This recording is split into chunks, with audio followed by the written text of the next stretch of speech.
Hola colega médico, vamos a estudiar la arteria cerebral posterior. En la siguiente imagen identificamos a la arteria cerebral posterior, pero nos preguntamos ¿cómo se origina esta arteria? La arteria cerebral posterior se origina del sistema vertebrovascular a través de la arteria vertebral. La arteria vertebral es rama de la arteria subclavia, pero se puede originar de la aorta, de la arteria carótida común, de la arteria carótida externa, las arterias intercostales y la arteria tiroideas inferiores. La arteria vertebral se divide en 4 segmentos. El primer segmento corresponde al segmento B1 o extraóseo. También se denomina preforaminal inicial. El segundo segmento corresponde al segmento B2 foraminal intervertebral y corresponde al ascenso de la arteria vertebral por los agujeros transversos de las apófisis transversas de C6 a C1. La única vértebra que no atraviesa la arteria vertebral sus apófisis transversas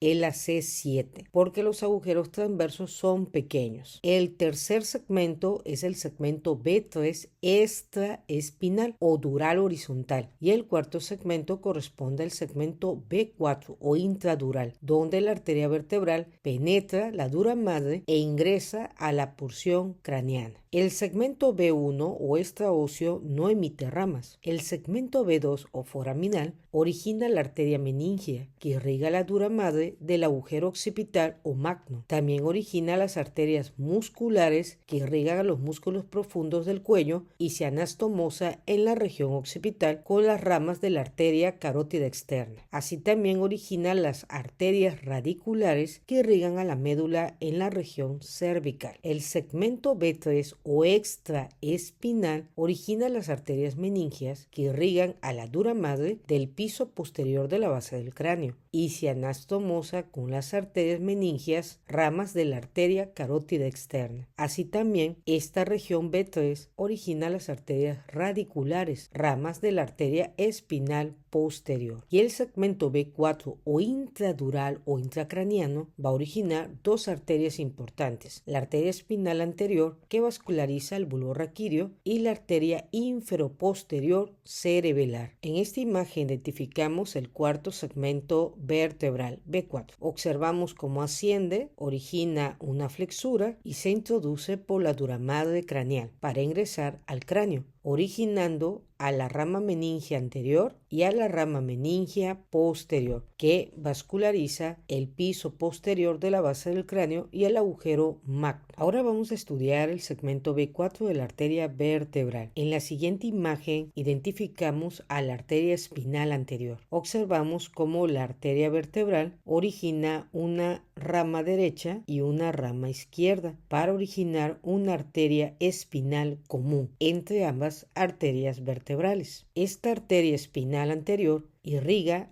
a las pirámides vulvares que se forman de los tractos córtico-espinales o tractos motores. También irriga la porción lenisco-medial, haces interolivares, núcleos hipotalámicos y el fascículo longitudinal posterior. Esta arteria espinal anterior es importante porque nos va a irrigar los 2/3 anteriores de la médula espinal. La oclusión de la arteria vertebral o de la arteria espinal anterior nos origina disminución de la propiocepción debido a la afectación del lenisco medial y haces interolivares. También nos origina debilidad en piernas y brazos por afectación de las pirámides vulvares donde se encuentra el tracto córtico-espinal motor. Así también origina debilidad lingual. Identificamos a la arteria cerebelosa posterior inferior o inferoposterior, rama de la arteria vertebral, porción B4. Es la rama más larga de la arteria vertebral.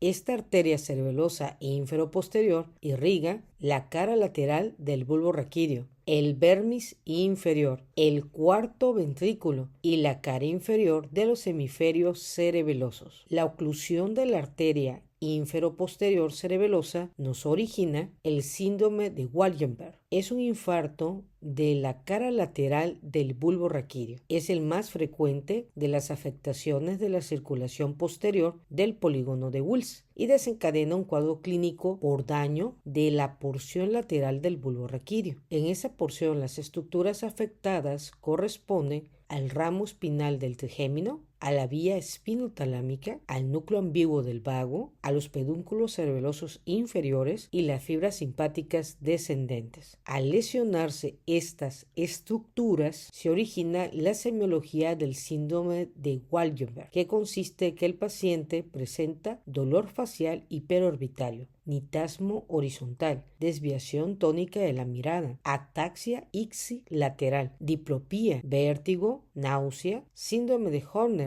disfagia, hipodisfonía y disminución por el gusto. Todo esto está relacionado con los tractos sensitivos y motores afectados. En esta imagen identificamos a las ramas de la arteria cerebelosa posterior inferior o inferoposterior. Observamos a la arteria coroidea que vasculariza al plexo coroideo del cuarto ventrículo, a la rama verbiana inferior que vasculariza al vermis inferior y los hemisferios cerebelosos en su cara inferior. Así también identificamos a la rama de la amígdala cerebelosa de la arteria cerebelosa posterior inferior. Colega médico, cuando las arterias vertebrales han originado a la arteria espinal anterior y a la arteria cerebelosa posterior inferior, originan al tronco basilar, que pertenece al sistema vértebro-basilar. La arteria basilar o tronco basilar se forma de la unión de la arteria vertebral derecha con la arteria vertebral izquierda en su segmento B4 o intracraneanos, a nivel del surco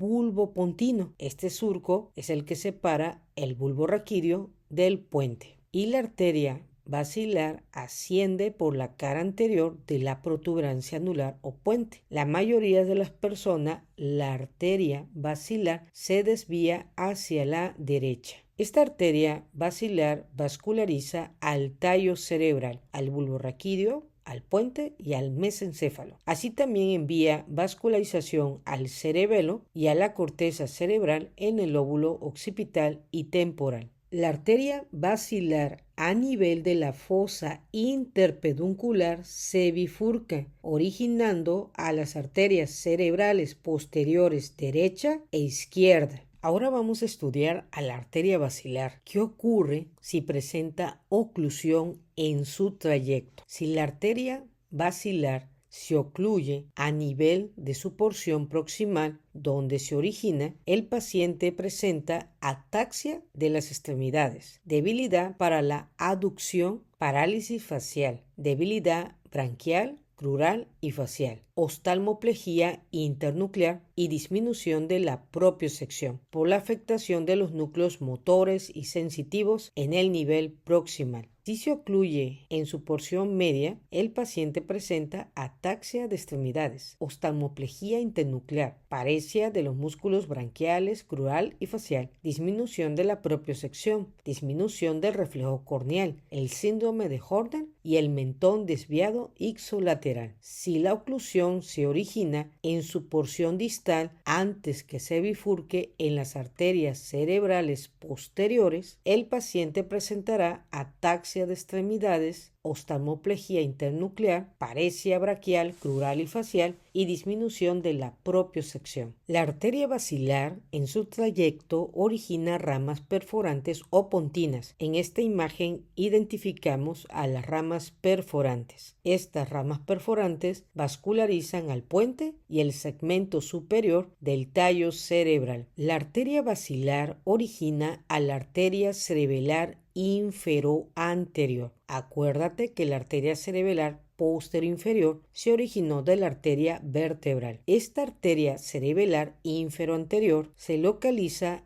en el extremo proximal del tronco basilar y vasculariza a través de ramas penetrantes los 2/3 inferiores del puente y el segmento superior del bulbo raquídeo. También vasculariza la porción petrosa cerebelar, el surco pontomedular, la fosa supraolivar, el nervio glosofaríngeo, el nervio vago y los segmentos inferiores de la porción petrosa cerebelar. La lesión de la arteria cerebelar inferoanterior origina nitasmo, vértigo, náusea, vómito, sordera neurosensorial, tinnitus, ataxia de extremidades, parálisis facial, dolor facial y periorbitario, síndrome de Horner, ixolateral y parestesia faciales y corporales. Esta arteria cerebelar inferoanterior se relaciona con las sorderas neurosensoriales en los adultos mayores con antecedentes de hipertensión arterial sistémica. En esta imagen identificamos a la arteria cerebelosa inferoanterior que vasculariza al puente, a la porción superior del bulbo raquídeo, al cerebelo.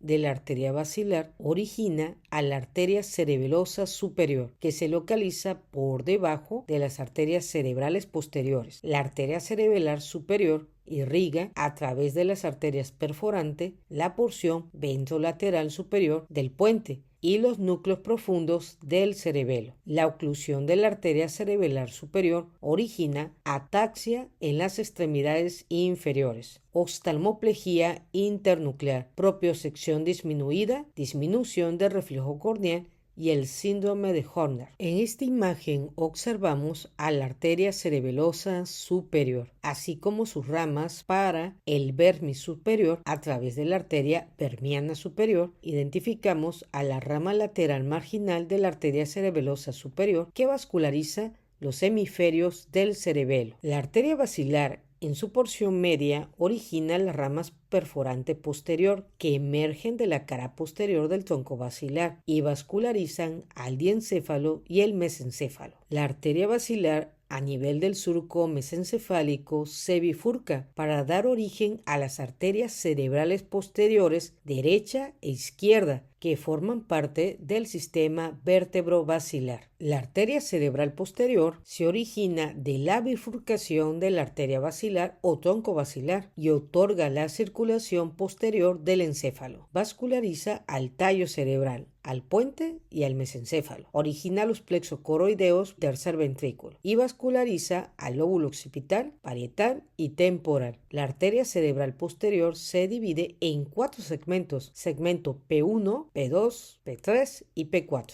Las ramas de la arteria cerebral posterior se distribuyen en 3 grupos: ramas centrales, ramas ventriculares y ramas cerebrales. Identificamos los segmentos de la arteria cerebral posterior. El primer segmento P1, posterior 1, comienza en el origen de la arteria cerebral posterior a nivel de la bifurcación de la arteria basilar y termina en la unión con la arteria comunicante posterior que se une con la cerebral media. El segundo segmento se subdivide en 2 partes iguales. El segmento P2A, que corresponde al inicio de la anastomosis de la arteria cerebral posterior con la arteria comunicante posterior y termina en el margen posterior del pedúnculo cerebral del mesencéfalo.